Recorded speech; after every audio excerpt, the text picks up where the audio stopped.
Good night to everyone. Good night to Dawn, um, my brother.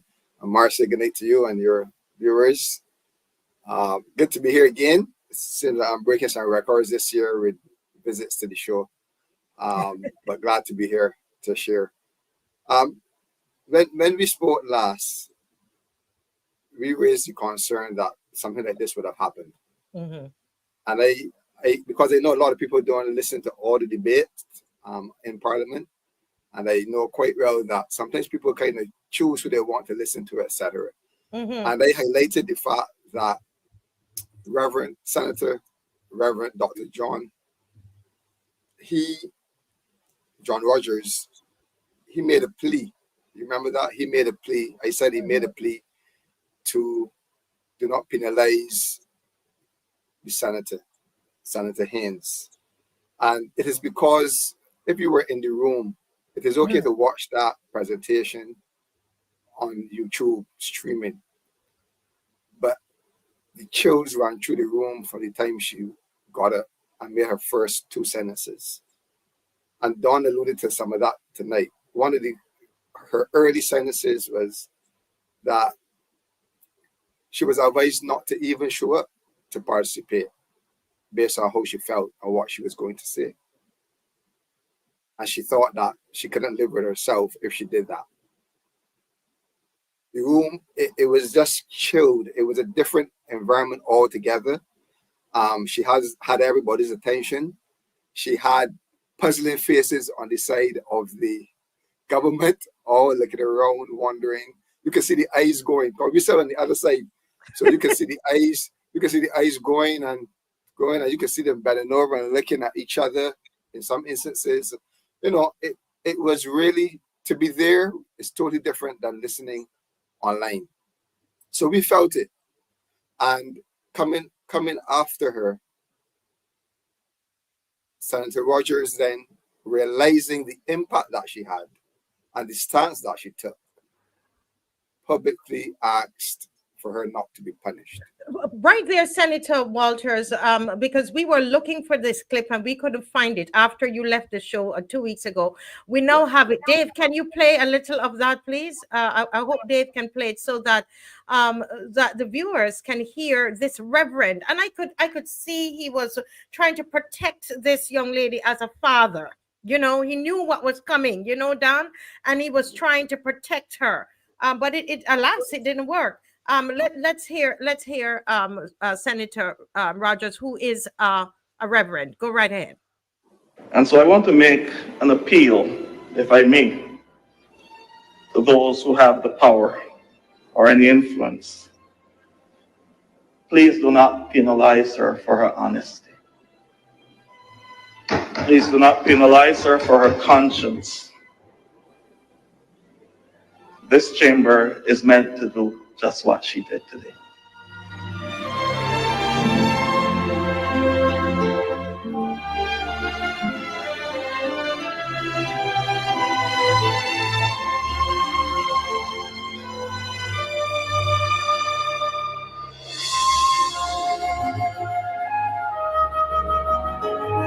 Wow. This is really, really sad to see that. It's really sad, Senator, to see that this is a place of debate.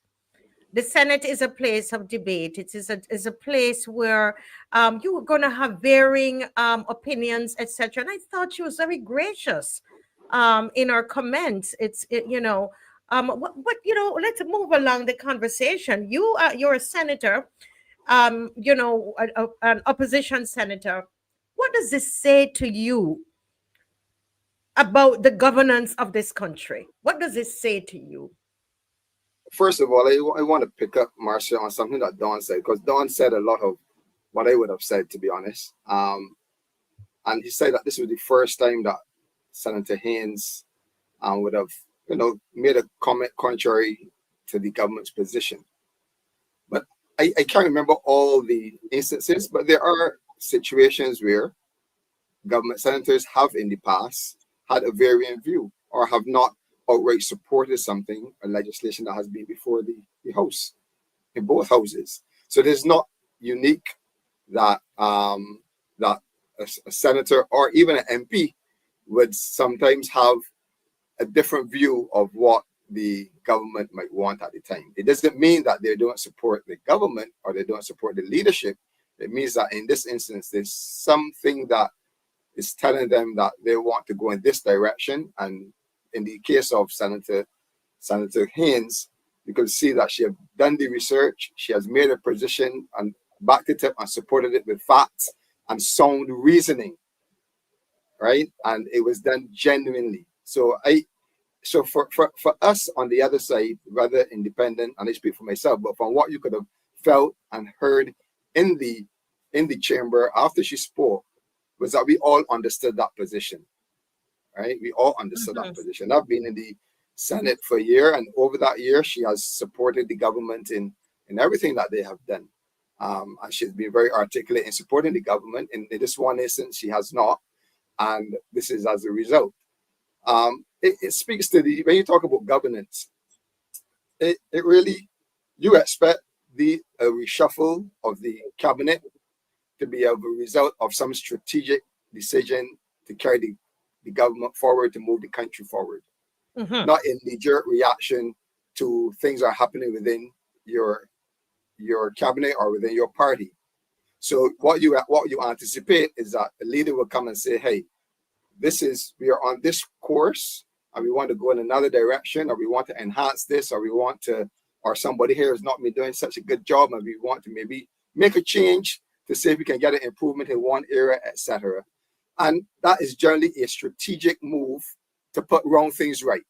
What you've seen here yesterday is a move to fix things that have gone wrong, not necessarily to make a strategic decision, right? So it is not based on a strategy to carry the country forward. And let's use Corey Lane's ministry, ministry of what is it called? I guess crime prevention. He's a minister, right? And crime prevention is a holistic issue. Crime prevention is a holistic issue, and they created a ministry and they pump a set and they say that this ministry will bring down crime, will reduce all the shootings and all these things. We saw it got worse. We saw then that the minister was pretty much used as a scapegoat, because the day before he was in the police station, he was in the parliament, and his boss was saying that he was doing things that he shouldn't have been doing, and he had to be stopped, right? If you saw those images from parliament that Monday, if you saw the look on his face the next day, I mean, how could you be a part of your team and somebody coming in to parliament, literally being examined and just outwardly saying, hey, we know what we came in, we saw he was doing some wrong things and we stopped it. And then he's still defending that he didn't do anything wrong, but he's already been thrown under the bus. To the dogs, yeah. But in the case of the Ministry of Crime Prevention, it is now being transferred to another ministry under Kurt Humphrey. And when I watched over the first few months of what the kind of work that was being done in this ministry, it is not a standalone ministry.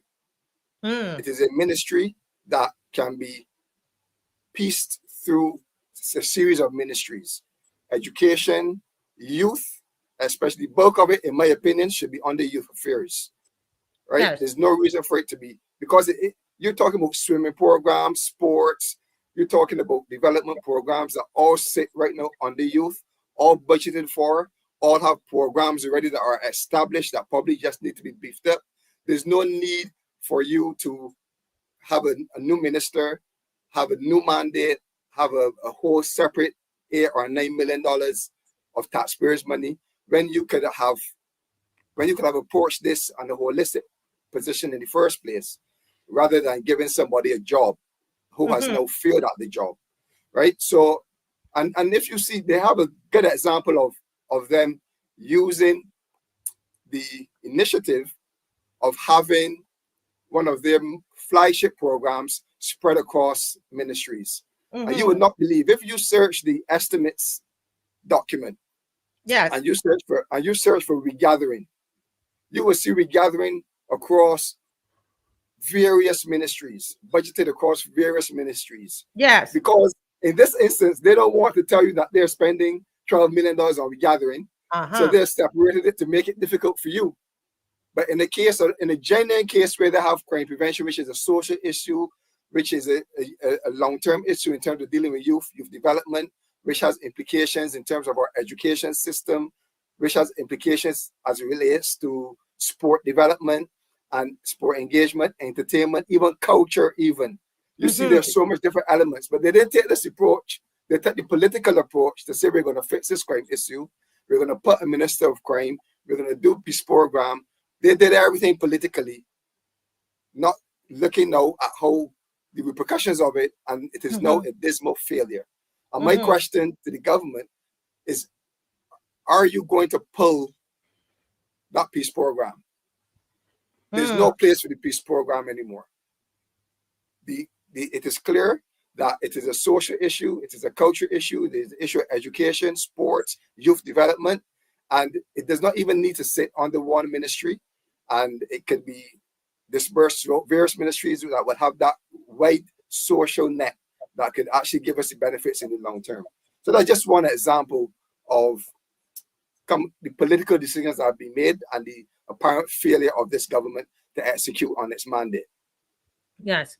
I like what you said there about that Ministry of Crime Prevention, how it could be spread across, various ministries, because I know that there were some of the families that were linked to some of what Kirk Humphrey was doing with the One Family program, One Family, I think it's called, that particular program. But let me just, Don, is there anything that you want to comment on quickly before we go back to Senator? Actually, I know what I want to ask you, please. And he's right here, say it to his face. You are saying that you don't think that the opposition is fighting hard enough. I mean, it's a hard decision, right? I've been in the fire already. Ryan has been in the fire already. It's very hard to keep shooting constantly all the time, especially in such a despotic environment that we live in right now. At the end of the day, the more you criticize, the more you're ostracized. So it's easy for me, who is not as in the fire currently as Ryan is, to say, yeah, keep fighting harder, harder, harder. But at the end of the day, I do acknowledge that it is quite the position to put yourself in. We have one party with 100% of the power in the country. They could, do anything to your business. They could try to jeopardize the ways you make money financially. And at the end of the day, it's never worth that if they try to get, your money involved and then your family involved and everything. So at the end of the day, you do need to be very careful. That's the Owen Arthur clip saying, Mia Motley is a despot. I agree with that. And at the end of the day, you still do need to be cognizant of the fact that she is a despot. And she might do what despots do, which is incredibly sabotage you. So as easy as it is for me to say fire a little bit harder, I can acknowledge that they are currently firing. And in the perfect world, we would all be firing a little bit harder, but we're all just a little bit trying to make sure that we don't lose our shirt at the same time. Yeah. What are your thoughts on that? Go ahead, Senator. It is not an unusual comment. It really is not an unusual comment. I get the comment quite often, but I think in Don's case, it is a genuine concern. But we have been firing, and I'm glad that he admitted that we have been firing.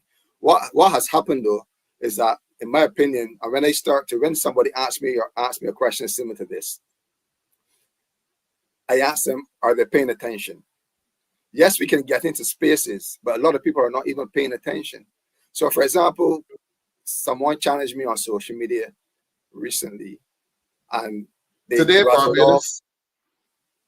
Pardon me? I'm sorry. That's a mistake of ours. Sorry. Go right ahead, so they challenged me. I made a post on my social media, and I got a voice note almost immediately.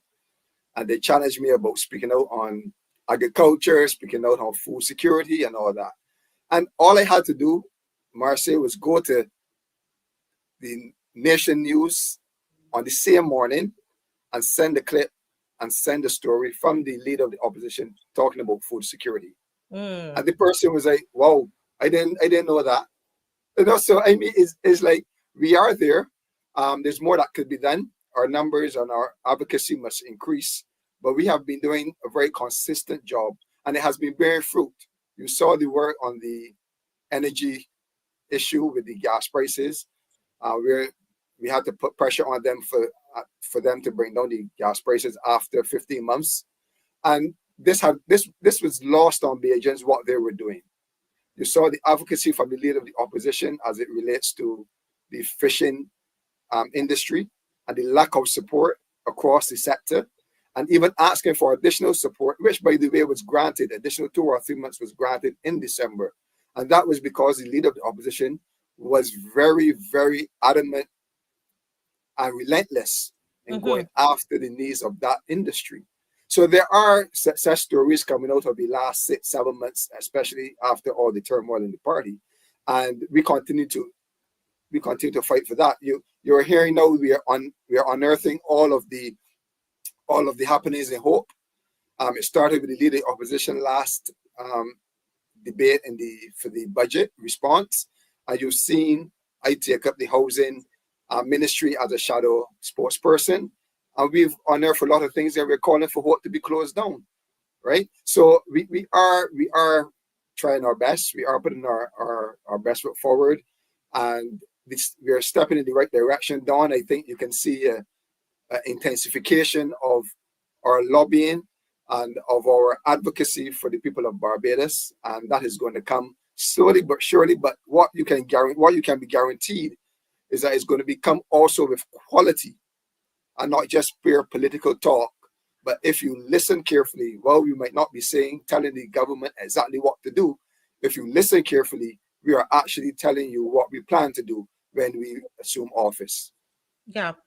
Well, you know what, one of the things I just want to say this because, Don, when it happens, rarely these kinds of moments happen. I just want to say to you, Senator, that I really love the way that you responded to Don. You know what the part of it that you said. I think Don is genuinely concerned. I like that. Honestly, I do. Because, and I don't think that you realize what it means, but for somebody listening, because I'm waiting to see what you're going to say now, because he's, and for you to say that and the way you've broken it down and you've answered, but especially that part, because a lot of people don't like criticisms. Right? Yes. They don't like to take criticism. But the last thing, Don, are you satisfied with that? It wasn't. I didn't say it as a criticism, Marcia. It's a motivation. I would say that would be the word I would more use, and that's exactly how Ryan took it. Like, yes. And I'm not even saying that he needs motivating, or that Ralph Thorne needs motivating. It's just that for so long, previously, before 2018, Barbados had this hot political battling back and forth. But since 2018, when it's been 30 love, we've kind of lost that. So all I'm saying is I just want to kind of encourage it to come back, Mm-hmm. Yes, and as Ryan pointed out, they are intensifying the efforts again. And every day we get closer to election. So yes, every day you guys But let me ask Ryan, just finally, is there anything else we talked a lot about Senator Haynes. Is there anything else in the reshuffling that you want to speak on before you go? Yeah, one last thing about Senator Haynes, or the removal of Senator Haynes as an option in the Senate. Mm-hmm. It's very interesting, and you hear a lot of public discourse over the last 24 hours about the removal and the person that is supposed to replace her, etc.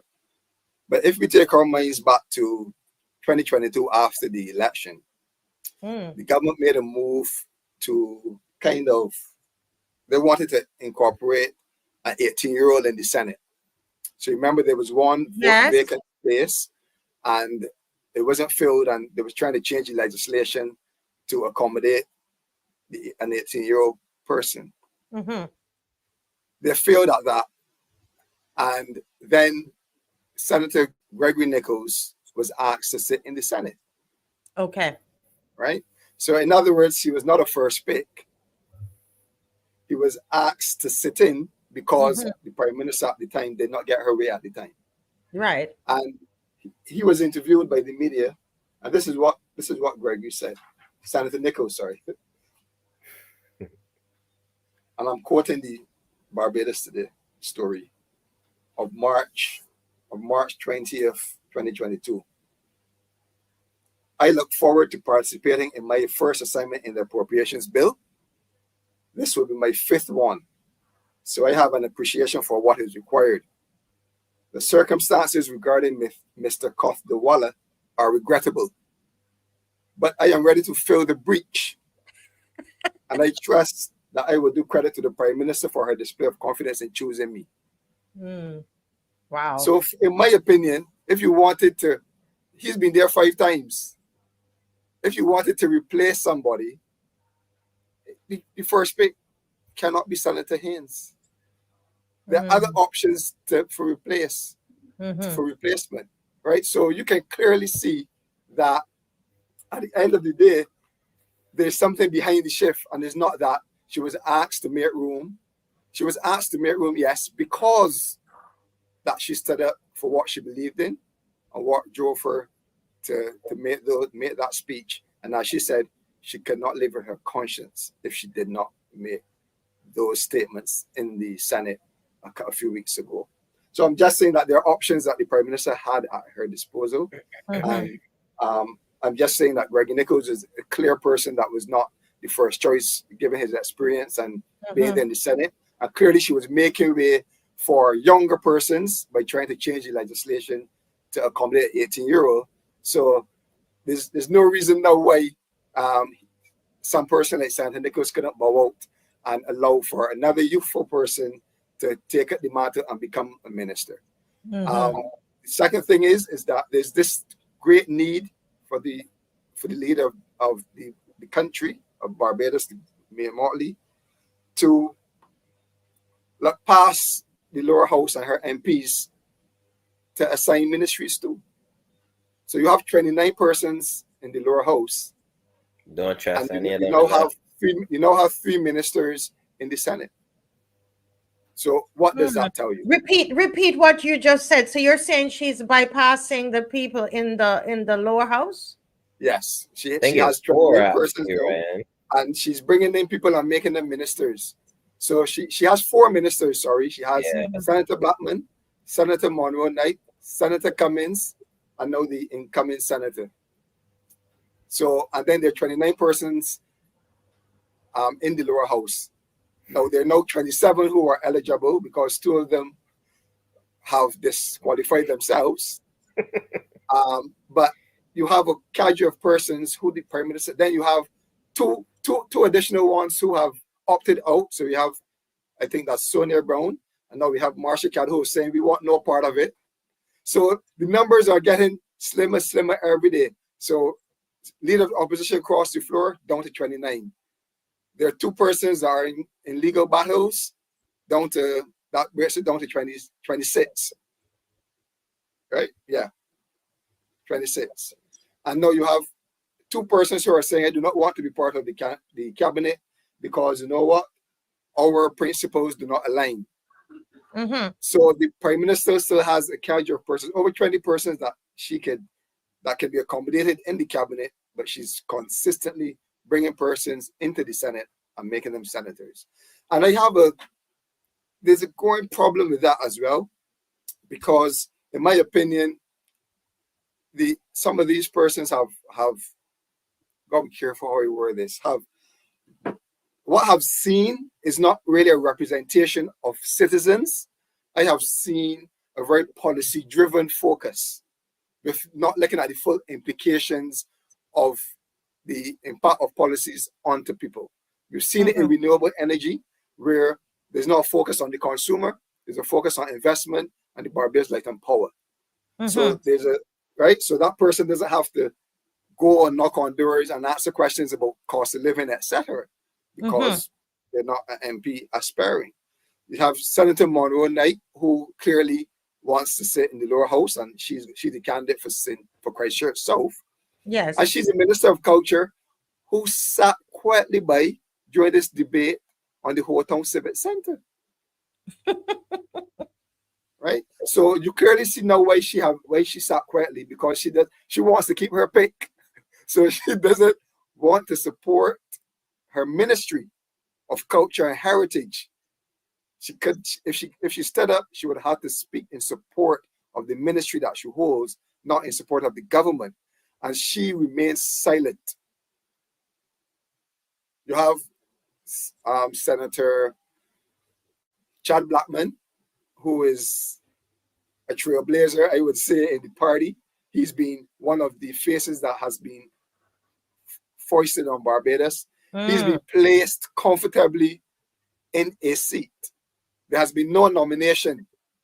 There has been no runoff. There has been no election for a candidate in that constituency. There's just a news clip, a press conference, or some sort of media release that says, I am passing the baton on to Chad Blackman. Wow. Right? So then now you have this incumbent senator, can't remember his name, but Jonathan Reed. Jonathan Reed, the chief of staff. Jonathan Reed. You have him now. And in a few months from now, you can probably see him replacing somebody else or positioned strategically for a purpose of the prime minister. Right? So I would not put in my head that he doesn't have any political aspirations at all. I wouldn't. Right? I heard some conversation that he's more technical and all that, but it is left to be seen. But it's not a personal attack on anybody. It is just to show that really and truly the resources or the human resources that are in the lower house are not at the quality that the prime minister believes that they should be at. I got you, because that's that the she now question. has to reach outside to bring support into the Senate, so that she can get the quality support that she needs. That she needs. Wow. And the other thing is, I seen Mr. Nigel Newton there waiting for him to turn on his camera. But the other thing, Senator and Don, is that they were both replaced by men. And I remember when Trisha Watson was replaced by a man, I mean, the women's group, the women's organizations, they were calling brass tacks and so on. And here you have it. The both of them were replaced by men. Not that I have a problem with it, but I'm just saying that you're not hearing the women aren't, and especially for Senator Haynes, I'm thinking she's a female and she spoke up. And basically, I mean, they kind of just like use a thing and just, took her voice from her as a female. And you're not hearing the women, you're not hearing the women saying, we stand with our sister, Dr. Crystal Haynes. We're not hearing the women saying anything. That I find to be very, very strange, Senator. Marcy, I could say one thing and then I can run real quick. Yes. I would encourage all of the people, Reverend Rogers. I know this is quite forward, but I would encourage them that if they really thought and believed transparency of the Senate as much as they do, that they should resign. Crystal Haynes should not have been kicked out of the Senate, and they still in the Senate if what they were saying, if what they were backing her up was actually true. Don, I want you to say that again. You come to the front of the class. I want you to say that again, right here on the screen. Say it again. Everybody that agreed that what Crystal Haynes was saying was correct. I can't say everybody. I remember Andrew Malalu agreed. I think it was Bobby Morris agreed. I remember, obviously, for sure, Dr. Rogers agreed. If all of y'all agree with what she was saying and she was fired for saying it, you should resign as well. That's all I'm saying. So y'all have a good night, Marcia. Yes. Really appreciate being on the show. Thank you. Right. Thank you so much, Don. Thank you. And I'm seeing Mr. Nigel Newton on. Good night, sir. Well, good night to you, Marcia, and the entire People's Opposition. It's good to have you here tonight. We have Senator who's going to probably stay a few more minutes, and I know he has to rush off. He has a lot going on. But we just want to welcome you, sir. And I don't know if you heard the conversation we were having, where you have Senator Haynes, who the Prime Minister said she was asked to, basically she said she was asked to resign, and she accepted, which means she was fired. She was removed from her job. And we were saying that we're not hearing the women's groups speaking about how this woman, I mean, is using her voice. I mean, historically, women had to fight for, their voice, to be able to speak, freedom of speech, freedom of expression. And while the Prime Minister can travel the world, Nigel,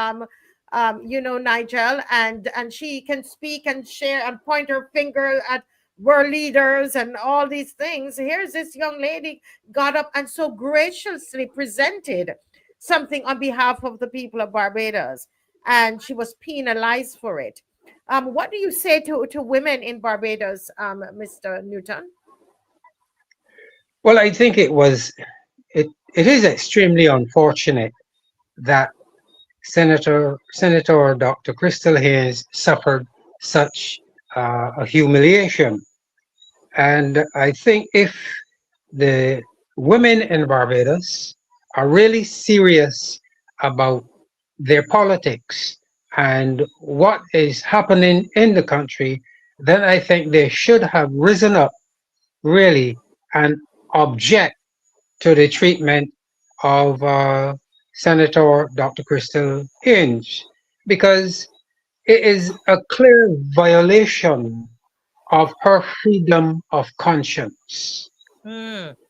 She and we all as human beings have the right of freedom of conscience. And Dr. Crystal Haynes was within her right to express her views on something that is so critical and so important to us Barbadians. So for the women to remain silent on this issue is really a tragedy. Yes. Senator, I know that you're getting ready to go, because I know the type of schedule that you have. But Don made a statement, and I actually I didn't discuss it with him before, but I thought of the same thing today. And I said to myself, well, if they were so convicted about it when they stood up and they spoke, I think Charles Morris, Senator Charles Morris, I think he also said something as well. I think Crystal Cummins, who is a leader of the Senate, or leader of business, Lisa Cummins. I'm sorry, Lisa Cummins. As a female, I mean, she was sitting there and she saw and heard.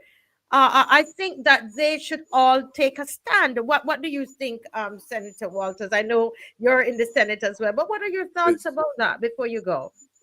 It is not going to happen, Marcia. It is not. Why? Well, everybody wants to sit at the table.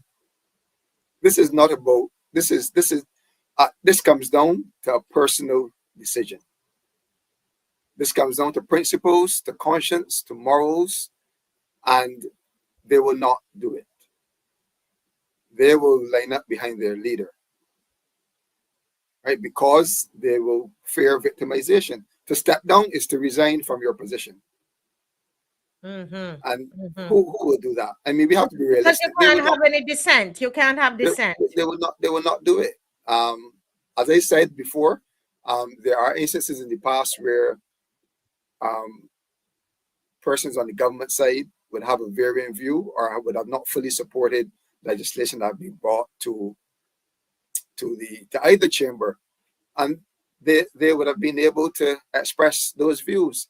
Even as recently as I think it's yesterday or the day before, you heard in the well some of the MPs cross-examining their comrade about road repairs and all that. And some of them were very aggressive as relates to demanding that the roads in their constituencies get done, etc. So it is it is one of those things where it is very unfortunate that what's happened to Senator Haynes. As I said, and as Don said, and I support that. The one time that she stepped off outside the crease, she was called out, right? And it's unfortunate, but you do not expect anybody on the government side to support her publicly in terms of standing behind her to the extent that they step down or that they be absent themselves from the Senate for a sitting or two or whatever. Yes. What you would see is outpouring of love and support on social media, nice captions and conversation about we support you, Crystal. Job well done. It's been a long journey. All the nice fancy things that would commend Crystal, but you would not see anything going that would offend the Prime Minister. But in closing, Marcia, the one last thing that I would want to highlight here is that the Prime Minister has used the cabinet reshuffle to hide the inefficiencies in specific ministries or ministers. And again, it speaks to the kind of bold leadership, the leadership of acceptance that we have made a mistake or we have to make an adjustment because of non-performance. And you see that with the education ministry, where I don't have to go through the myriad of issues that we had in the Ministry of Education, but you have heard repeated calls from across many sectors in the country that Keir McConney should resign or should be moved or should be asked to resign. And it was not done, right? But you see now it being happening in a cabinet reshuffle. So there's no real acceptance from the Prime Minister that there's an issue that needs to be fixed in terms of the governance in that ministry.